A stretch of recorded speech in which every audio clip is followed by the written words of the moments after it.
Awesome. Thank you so much, Naomi. So now we're going to jump into our last section, which, as Naomi touched on, is the future of benefits or benefits on the horizon. Before we jump in, I just want to say we only have a few slides left. So this is an open call for questions for our Q&A.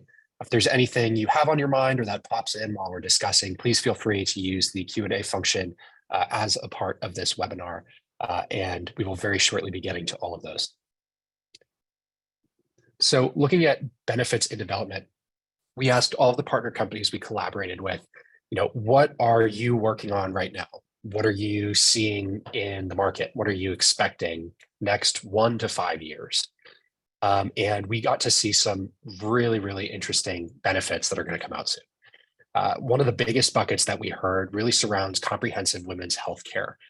So expanding the quote unquote typical or very blanket coverage healthcare you might get to something that includes egg preservation or various health screenings, menopause support, or some sort of concierge later in life to help you through different health concerns or issues.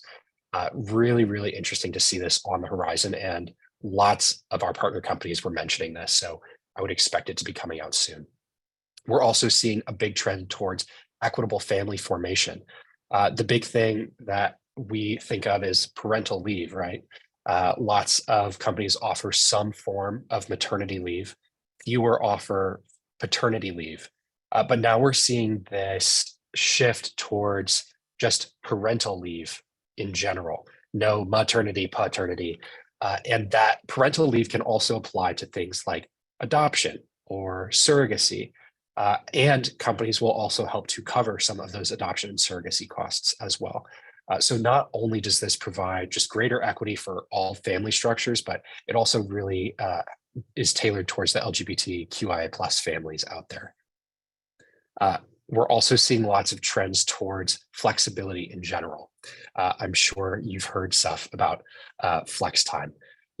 We're seeing lots of emergency time off, caretaker leave, sabbatical, basically making sure that people aren't necessarily as limited by their set number of accrued PTO days, but rather that they can take a break if they need it.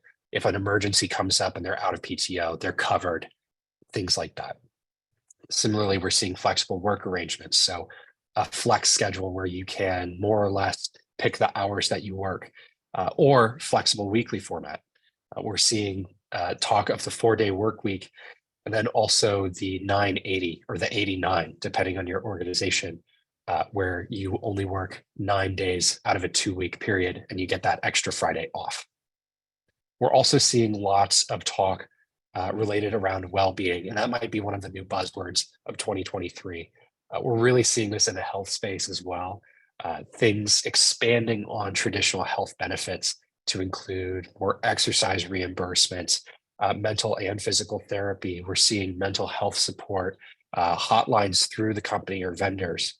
And then financial well-being as well. We're seeing lots of things related around increased financial education and financial planning. So even beyond your typical 401k and your contributions, we're also seeing employers really wanting to encourage their employees to actually understand what they're doing with their money and what a wise financial investment for them looks like. In terms of trends, we saw this split into a market or more large scale bucket and a company or more small scale bucket as well. And looking at the macro side, we're seeing a lot of talk about benefit customization. I know, as Mia touched on earlier, it's definitely a little bit of a controversial topic, but the companies that are passionate about it really want to see what they can do in the customization space, especially because they see potential for savings on the company side and increased buy-in and appreciation for their benefits on the employee side. We're also seeing that startups and vendors are looking to introduce new niche benefits, such as maybe specific healthcare offerings. And that's going to disrupt current vendors a little bit. They might be forced to change their pricing, maybe forced to tack on additional benefits to remain competitive. Yet to be seen, but we're very interested to see how that plays out. We're also seeing that as the labor market remains volatile and power dynamics shift towards employees, it means that benefits are going to remain and become even more of a competitive tool for recruitment and retention.